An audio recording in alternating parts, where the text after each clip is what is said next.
Bonjour chers élèves, bienvenue une fois de plus dans notre chaîne Afrique et Évolution. Alors au cours de la dernière vidéo, nous avons appris à construire le barycentre d'un ensemble de points pondérés.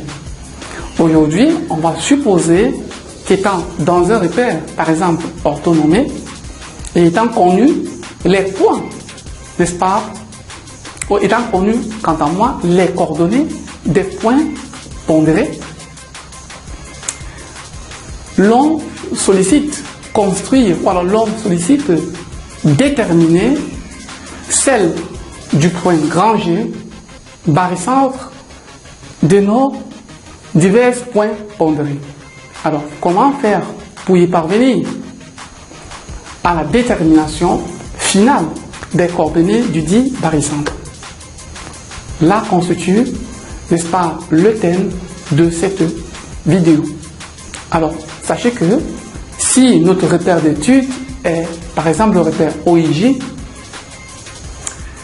la toute première chose à faire, afin de déterminer les coordonnées du barycentre, c'est-à-dire celle du point grand G, par exemple, barycentre de grand A, petit a, grand B, petit b, G est barycentre de nos points pondérés grand A, petit a et grand B, petit b, c'est d'exprimer au départ le vecteur OG en fonction des vecteurs OA et OB. Alors, nous savons que par définition, G étant barycentre des points grand A, petit a et grand B, petit b, veut dire que petit a, GA plus petit b, GB est égal au vecteur nul. Maintenant, si nous introduisons l'origine de notre repère, c'est-à-dire le point O, dans cette relation vectorielle, qu'est-ce que nous obtenons? Petit a, G, O, voilà, plus O, A, plus petit b, G, O, plus, n'est-ce pas, le vecteur OB, le tout sera égal au vecteur nul. On va donc par la suite effectuer un développement de toute cette égalité et essayer de tirer le vecteur OG. D'accord? Un développement aussi fait nous donne petit a plus petit b, GO, n'est-ce pas? Plus petit a, OA, plus petit b, OB, le tout égal au vecteur nul. On va donc tirer le vecteur OG qui sera égal à petit a, OA, plus petit b, OB, le tout sur A plus B. De là, nous pouvons déduire que les coordonnées du point G sont x de G égale à petit a, xa plus petit b, xb, le tout sur a plus b, tandis que y de G est égal à petit a, ya plus, n'est-ce pas, petit b, yb, le tout sur a plus b. Voilà comment l'on procède, chers élèves, pour déterminer les coordonnées de deux points pondérés.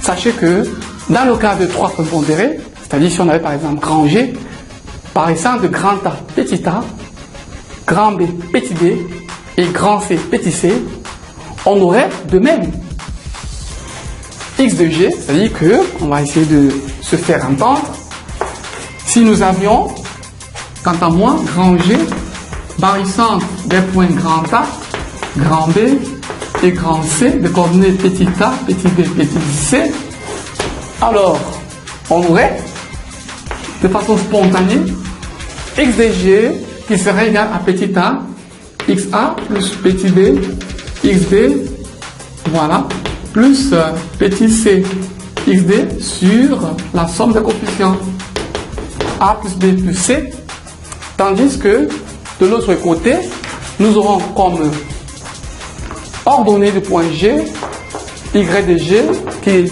serait égal à petit a, YA, plus petit b, Y de B, plus petit c, Y de C, le tout sur A plus B plus C. Nous allons maintenant essayer de déterminer les composantes de G au travers, n'est-ce pas, de deux activités. La première nous permettra de déterminer les composantes du barycentre de 2 points pondérés et la seconde, les coordonnées du barycentre de 3 points pondérés. Alors, la première activité, c'est celle qui consiste à déterminer les coordonnées du point grand G, barycentre des points pondérés grand A et grand B de coordonnées moins 1, 2. Sachant que le point A pour coordonnées 0, 1 et le point B a pour coordonnées 2, moins 1.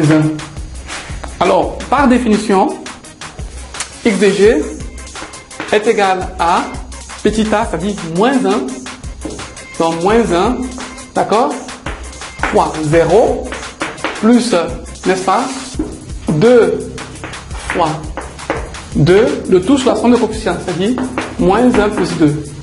Ça me donne combien? Après calcul, j'ai moins 1 fois 0, ça fait 0. 2 fois 2, ça me donne 4. Et au dénominateur, là, j'ai 2 moins 1, ça fait 1. Donc finalement, j'ai 4 comme x de g. De même, y de g me donne moins 1 fois 1 plus, n'est-ce pas, 2 fois moins 1 sur la somme des coefficients qui me donne combien? Moins 1 fois 1, ça fait moins 1. 2 fois moins 1, ça me fait moins 2. Moins 1, moins 2 me donne moins 3. Moins 3 divisé par 1, ça me donne moins 3. Finalement, le point grand G a pour coordonnées 4, moins 3.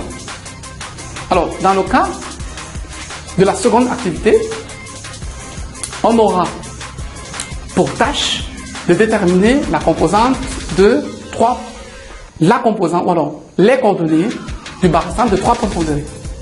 Alors, on suppose que dans la seconde activité, G est barycentre de A, B et C, de coordonnées 1, moins 1, 3.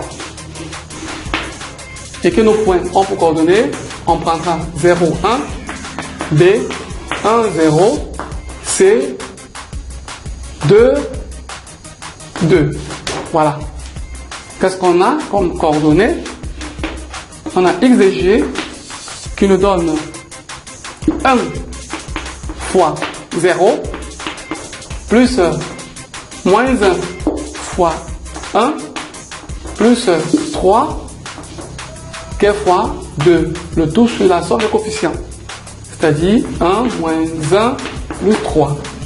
Ça donne combien? 0 ici, moins 1 plus 6. Alors, moins 1 plus 6 nous donne 5. Et au dénominateur, on a 3 fois somme de coefficients. Ça fait donc 5 tiers. Tandis que y de g nous donne 1 fois 1 plus moins 1 fois 0 plus 3 fois 2 sur la somme de coefficients. Ce qui nous donne combien? Ça fait 1 ici, 0, 6. Ça fait donc 7 au numérateur et 3 au dénominateur, soit 7 tiers. Finalement, notre point G a pour coordonnées 5 tiers et 7 tiers.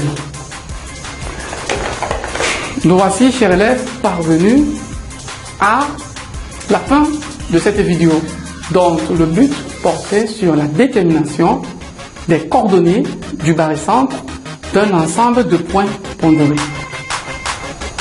Nous vous souhaitons bonne fin de journée. À nous revoir sur notre site Afrique Évolution pour une autre leçon de mathématiques.